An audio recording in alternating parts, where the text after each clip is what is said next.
Hi everyone, and welcome to today's webinar. Thank you so much for joining us. My name is Gemma McCall and I'm co-founder and CEO of Culture Shift, the tech for good organisation behind the development of the report and support system.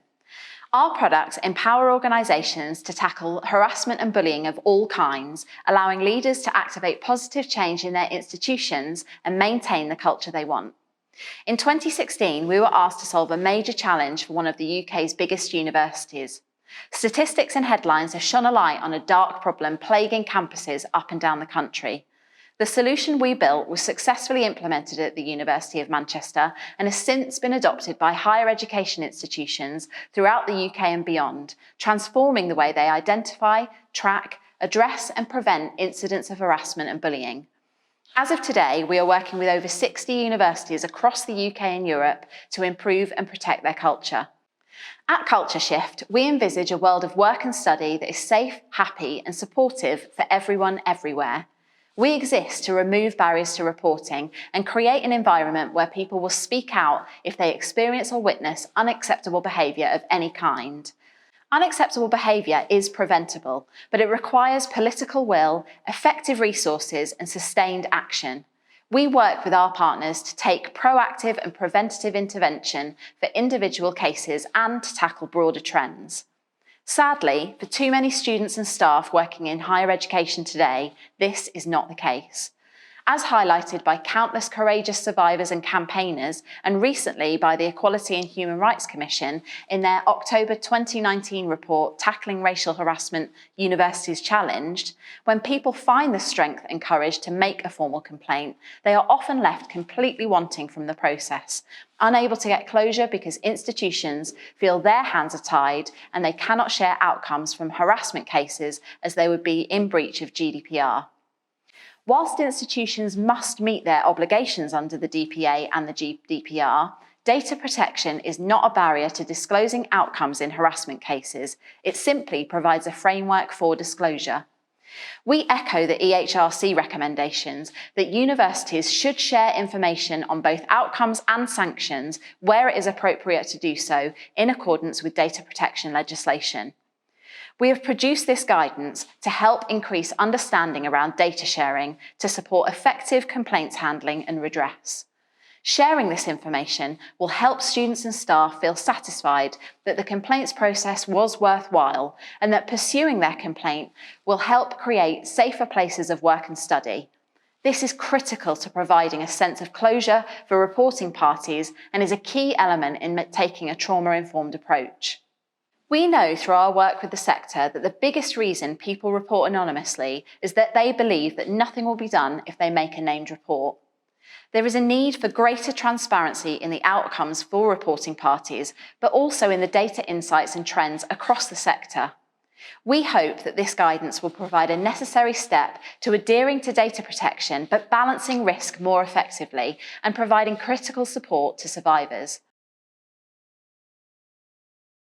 I'm really delighted today to be joined by Culture Shift's Head of Success, Kelsey Pask, who was also a client and user of Report and Support at UCL before she joined as a key member of our team.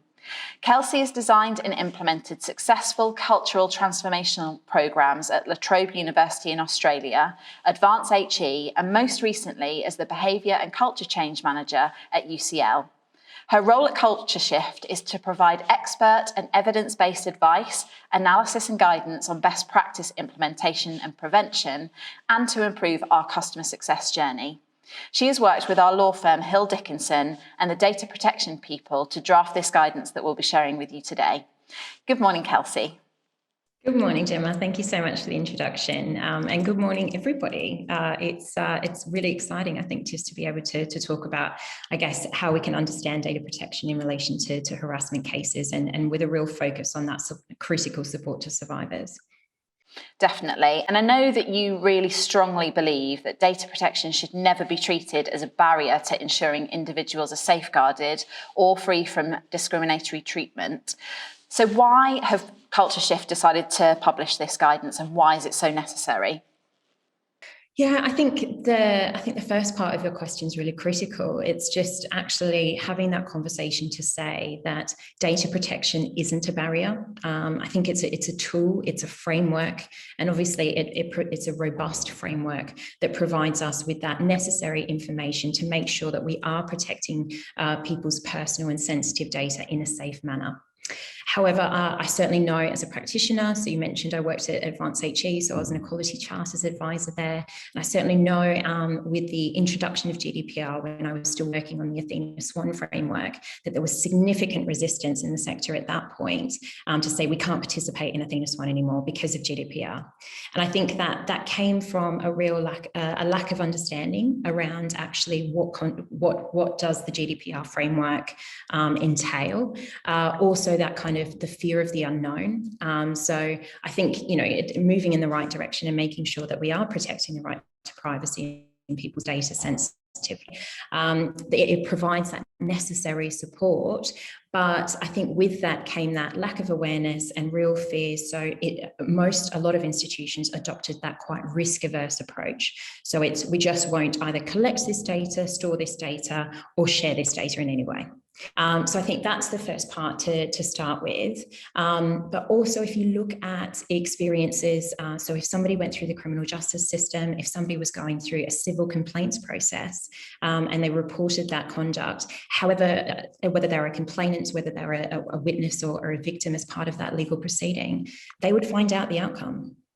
So how is that not the case in our disciplinary processes within workplaces and within universities? So I think that this provides a really clear opportunity to really understand how we balance the various different legal obligations that are in place. And I think and this is my personal belief, feel free to disagree, but since the introduction of GDPR, actually there's perhaps been given greater weighting to that compared to other legal obligations.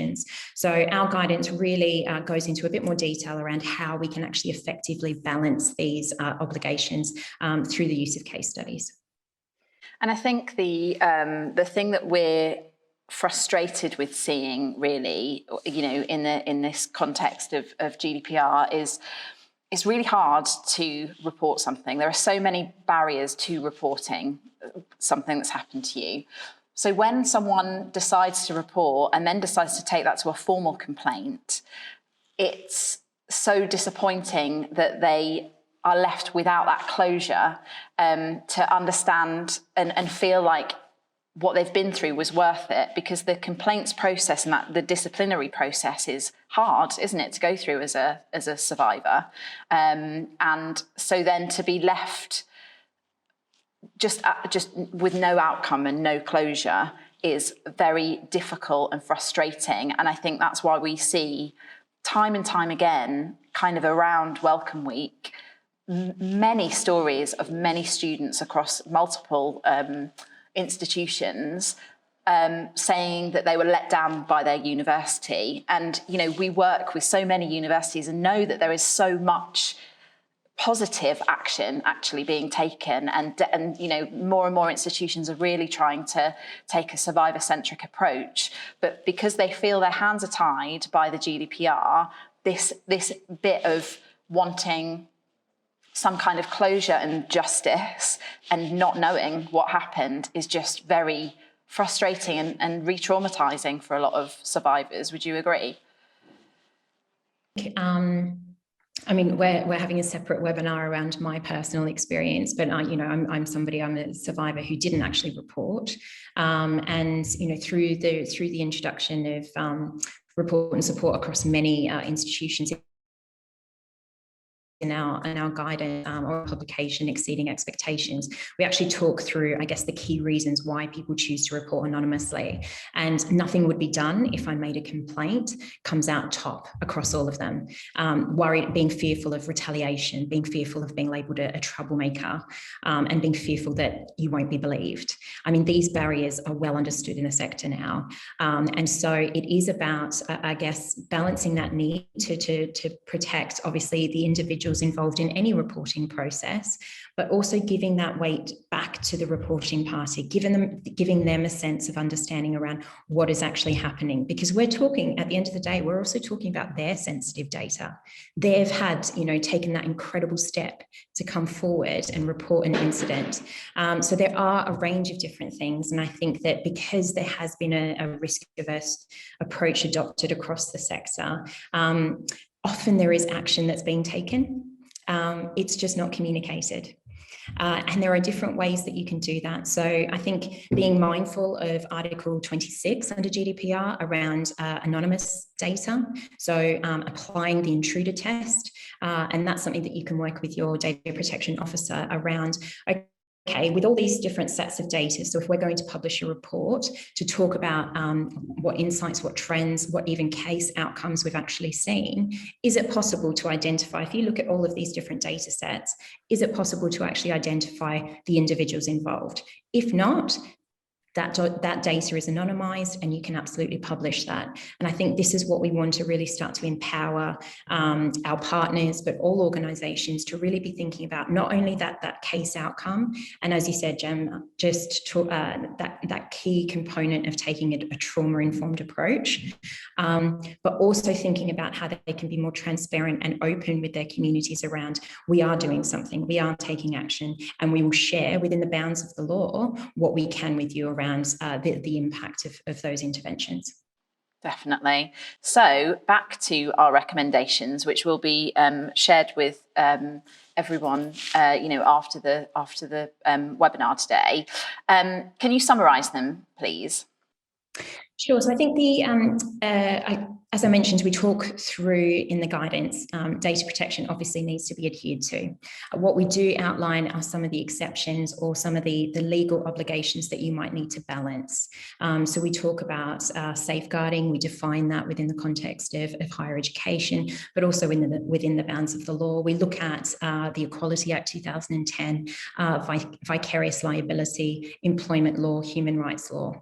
And I guess the guidance is trying to go beyond what we've heard so far. It needs to be assessed on a case-by-case basis.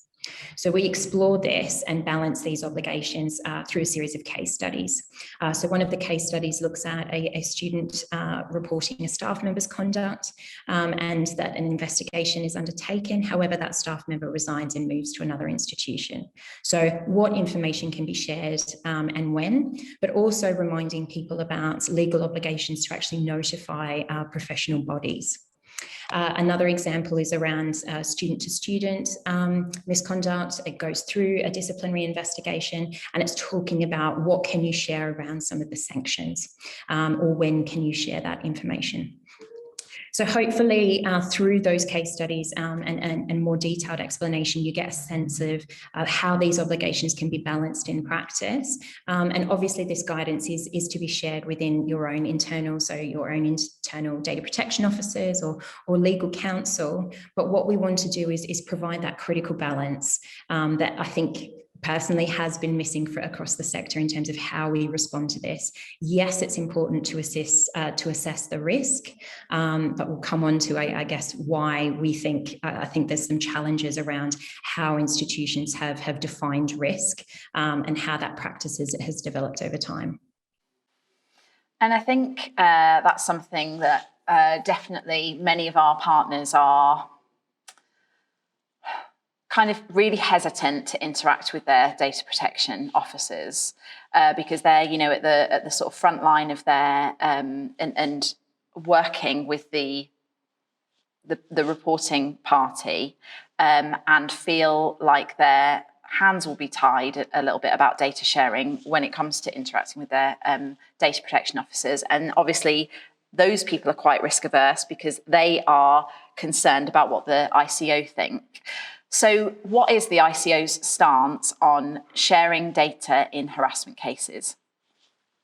Obviously, all of the principles around data protection still apply, that obviously there needs to be a legal reason to collect and process that data, that you need to have really clear retention policies. But particularly in relation to this, the ICO has clearly stated that if you are capturing the reasons why, so if you're documenting the decision to disclose an outcome and you're explaining the reasons for doing so, even if they disagree perhaps with whether you've chosen to disclose or not to disclose, even if they disagree with that outcome, as long as you've clearly demonstrated and documented your reasoning for doing so, they're unlikely to impose a fine.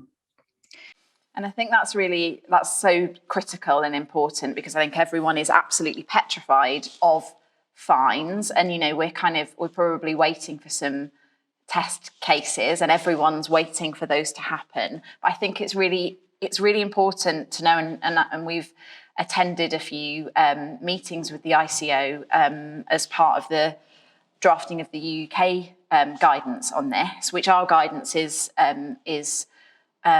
been written to complement. What's the word I'm looking for? Complement. Thank you. Complement that guidance. Time and time again, they've said that as long as organisations can show their thinking, that will stand them in good stead as to, in that kind of conversation. You just can't not demonstrate any thought to why you've shared this data. And that is the absolute key thing. And I know people don't enjoy completing data protection impact assessments, like those 4 letters, DPIA, are just like people run away when they hear them. But I think it's like, in a maths lesson, when you got a point for, getting the working out right, even if you got the answer wrong. It's, if you can show your workings and show the consideration that you've given to both parties' data, that is the critical thing here, right? Absolutely. And I love the maths analogy as well. I mean, maths wasn't a strong point for me at school, but it is definitely about showing your working but also managing expectations really clearly. And during my tenure at UCL, that was something that we kind of chose to try and balance, or one, broaden the scope of how we defined risk. But also to start to kind of move away and make sure that we were balancing in practice the rights of the reporting party and the rights of the reported. And so the outcomes can be disclosed and have been disclosed across different organisations. I know that there's also some really good practice around a number of different institutions who are publishing reports. I know that Durham University actually publishes outcomes in real time in relation to student disciplinary cases. So there are a range of different examples across the sector. We chose in our prevention of bullying, harassment and sexual misconduct policy to try and be as specific as possible about when and what information would be shared. So at the conclusion, if somebody went through a disciplinary process, if they were dismissed, if they were expelled, but if they weren't, what information would be shared? Because that's the critical piece, and that enables staff and students who have actually made that report to get a sense of, okay, do I have to see this person again? Do I need to? Am I going to be in the same living space as this person? And I think these are some of the questions. I think the focus on risk, I don't think not only in higher education, but has been very much construed on the basis that in cases of harassment and misconduct, it's most likely that the reported individual, that the alleged perpetrator, will sue the institution. And this is the same for the US, Canada, the UK, Australia. So risk processes have been developed on the basis of addressing that particular risk. Now, in the last few years, and particularly in light of the Me Too movement, we've started to see that balance shift. And actually, there are a range of different legal frameworks. If you look at the Equality Act and vicarious liability, there is an obligation on employers to take all reasonable steps to prevent incidents of harassment. The focus is reasonable steps and prevention, not how well did you respond afterwards. So that prevention piece is key. And so how do we know whether or not we can actually prevent some of these incidents? One, we need to know if they've occurred. We need to know what the outcomes or what some of the evidence that has been provided previously. And that's going to be key to preventing kind of the escalation of particular behaviours, but also, the incidents in general. So I think we need to kind of pull back and ask the question, okay, how has risk been defined and how is that practiced within our own organisations? And where can we kind of redress that balance and make sure that we are taking that holistic approach to risk assessment and not just basing that on the likelihood that a reported individual is more likely to sue an institution. Definitely, because like you said, we're seeing, with help from our friends at McAllister Olivarius, that the reporting party is, finding their voice and suing institutions, for poor process and everything, aren't they? So, there's now that enhanced risk, definitely. Many institutions do still adopt a risk-averse approach. What do you think are the real benefits to switching to a more balanced approach? Yeah, so I think the first question to ask is, how does your organisation define risk? And how has that been developed over time? So an example of this, another example, is often when we talk about report and support, one of the first questions that we're asked is, what do you do if somebody makes a vexatious or malicious report? And that says so much about kind of where the organisation's at. And also the level of fear around that. But if you look at the range of different research that's available, depending on the type of incident, that ranges between 1% and 4%. So there's global research, UK research, that says across things like sexual violence that actually the risk of somebody making a malicious or vexatious report is incredibly low. Yet most of organisational practices, institutional risk registers will be developed on the basis that we need to focus in on that risk. So it's not necessarily considering kind of the broader impact. Sorry, some feedback. Yeah, I think if everyone can just make sure their microphone's muted, that'd be fab. Thanks. So I think that context and kind of, I know there's been recommendations from some of the evaluation of the HEFTE funding projects. There was a recommendation in that evaluation paper that talked about the need to review institutional risk registers and account for incidents of harassment and or gender-based violence, hate crime that might occur in the university environment. So I think that's the first step, but it is expanding that understanding around financial and legal risk. So it includes things like, personal injury is often the phrasing that might be included in an institutional risk register.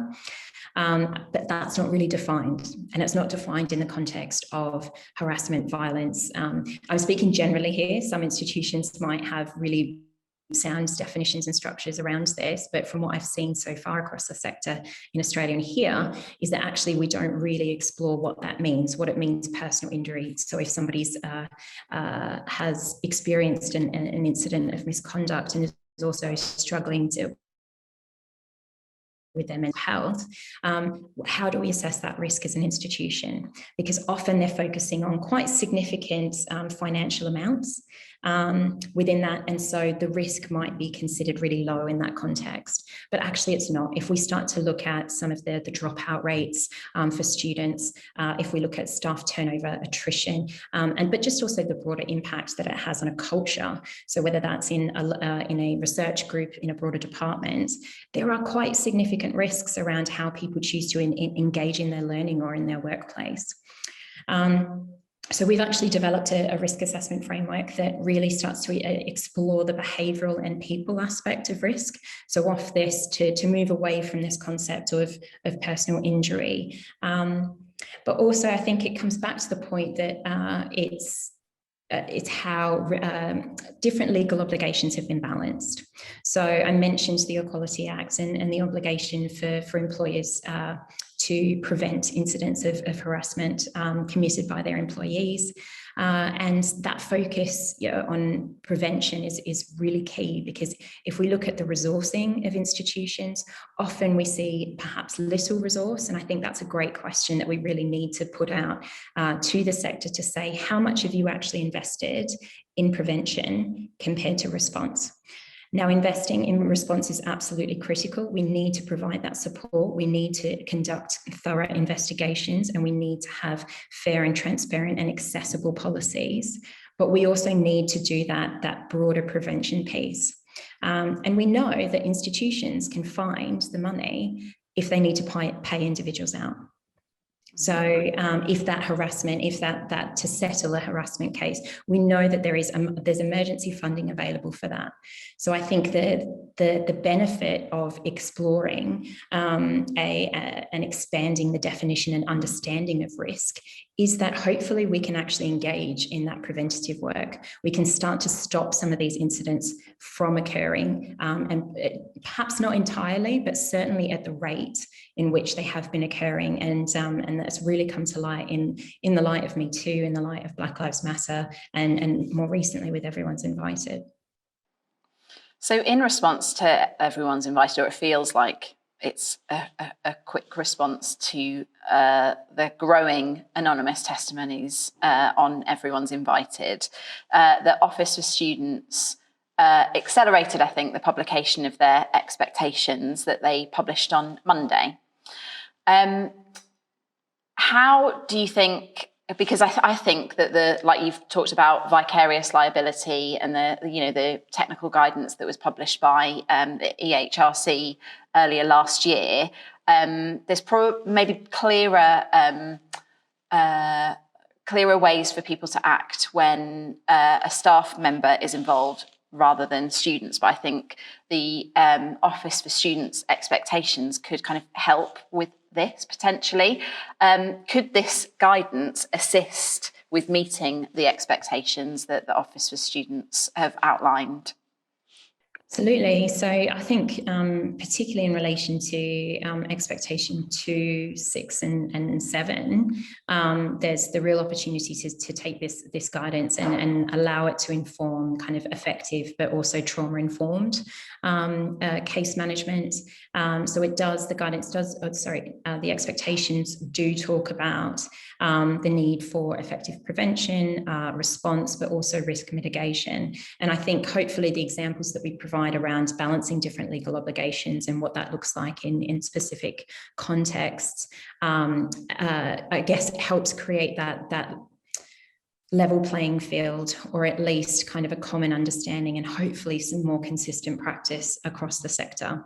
I understand that perhaps nobody wants to be the first organisation that wants to be the test case around data protection concerns in relation to harassment cases, but if we start to establish, I guess, some more common practice across the sector, hopefully that is going to be a little bit less scary for individual institutions. And there has been some fantastic practice already established. So kind of not using non-disclosure agreements as a matter of course in harassment and misconduct cases, the regular publishing of kind of broader insights and case outcomes.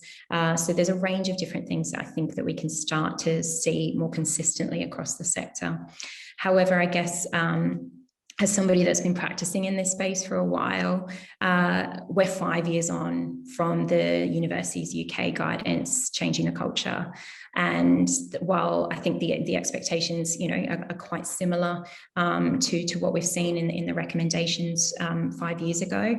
So I guess I'm eager to see, where the Office for Students takes this next. So are we going to see greater regulation? Are we going to see some of those consequences for institutions? Because unfortunately, for practitioners, for students, the National NUS, their hidden marks report is 11 years old, 11, 12, yeah. Yeah, I think, yeah, nearly 12, I think, nearly 12. And we can't keep talking about prevalence and whether this is a problem. It is a problem. It's definitely a problem. And it's a problem across all institutions across the world. And we've got to start moving the conversation on to how big a problem is this here, because it is a big problem, to change, and what are we going to do to enact this change and listen and take on board of all the recommendations that have been made and actually shift the culture, because it just feels like we're every year with a new cohort of students who experience issues and problems and then become outraged by the process. The conversation just keeps starting again and again and again every year, and it's like we're on a little hamster wheel and we need to break out of it. And I was, personally, I was hoping for a bit more teeth in the Office of Students' Expectations, because I fear that the threat of sanctions on universities is going to be the thing that actually finally is the catalyst for that actual action, because otherwise it's like every year we're being given another chance to wait and see how it works, and how those, because the Office of Students published their consultation on the expectations a year ago, 2 years ago. Yeah, I feel like, it was before. It is 2 years ago, isn't it? And so that's 2 years to go. This is probably what we're going to do.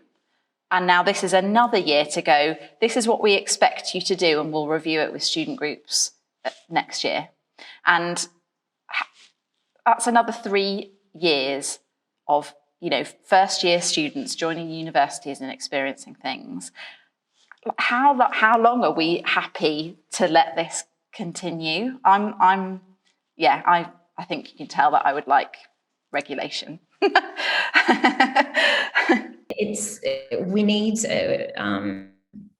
We need that accountability framework, and it exists in other sectors. So FCA, I think it's SRA as well. So there are regulatory frameworks that exist in different professions.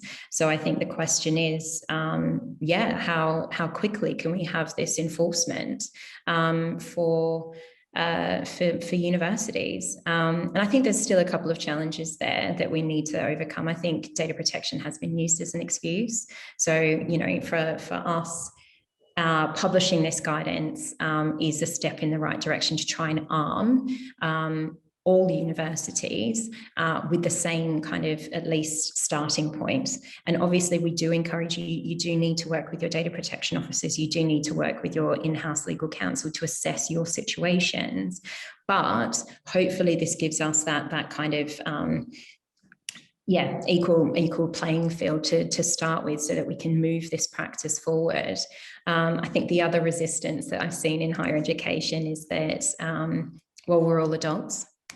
We're all adults. Once you come to university, you're all adults. And yes, that might be true, but that doesn't say that abuse of power doesn't exist. It doesn't say that people might not be more vulnerable to experiencing different problematic behaviours, and certainly, at risk. There's, if you read the data that's available, of which there is now quite a bit across the sector, then you'll start to see kind of the scope and the impact that different forms of violence, harassment, discrimination, hate crime are having on students and on staff. And so it's really about challenging that sense of power that, because we're, I guess, in academia, that we're dealing with all adults. So are professionals working, in finance, and yet the FCA has a regulatory framework to hold people to account in their workplace settings. So if we are going to go by that standard that everyone's an adult, then perhaps we need to ensure the same safeguards that we see in other workplaces. Definitely.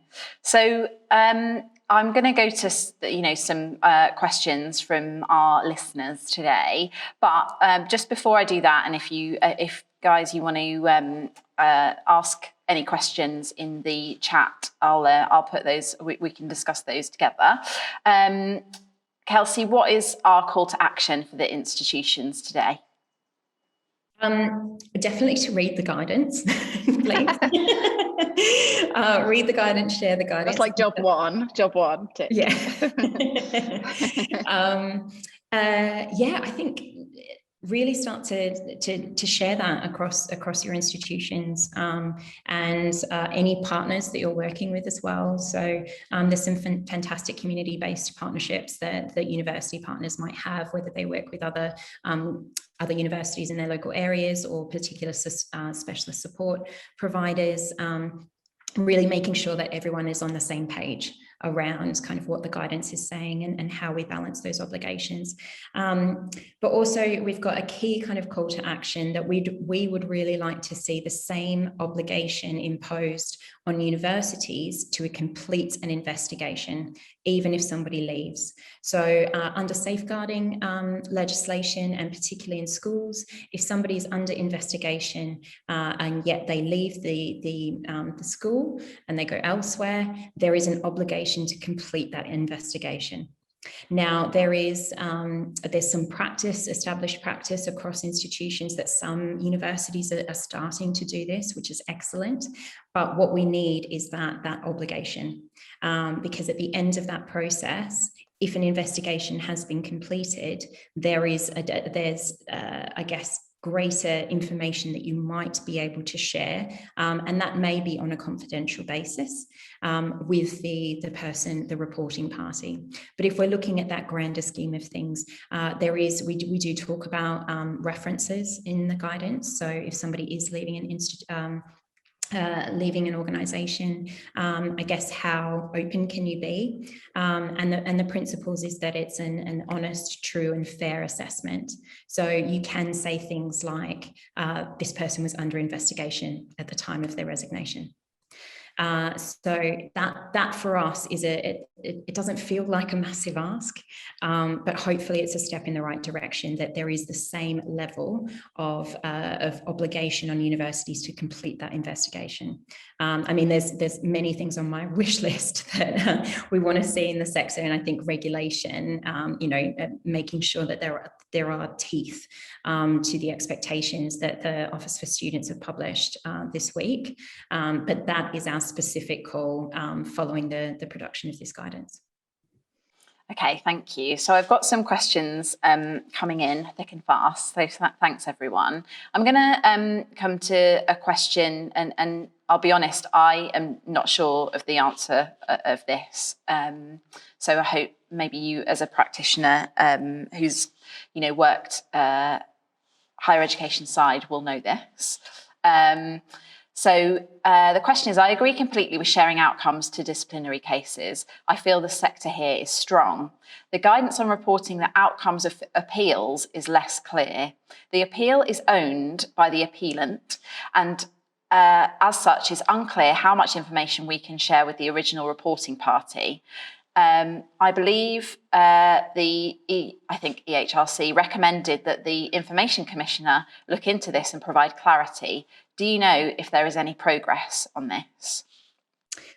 I don't know if there's any progress on this. I think it's a really important point. And I guess the key thing to distinguish is, so there's often a complaints process or a grievance process, and our guidance is focusing on that step above. So what happens in practice is usually that a reporting party might be notified if a complaint or grievance is upheld or not upheld.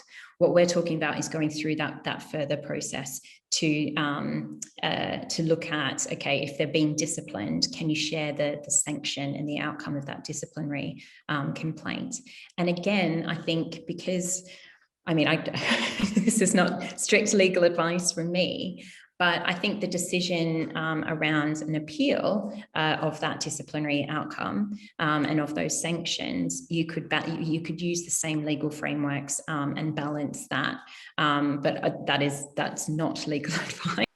No, seek your own legal advice. That's a disclaimer, but that's our belief. From my perspective, if there's scope to share the kind of the disciplinary outcome or sanction with reporting parties, my take on that is that it would be similar in appeals.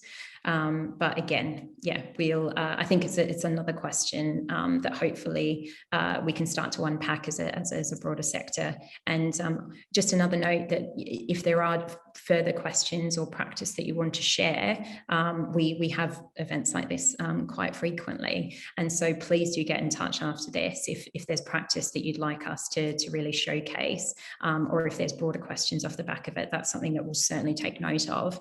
And yeah, hopefully come back to in some regard.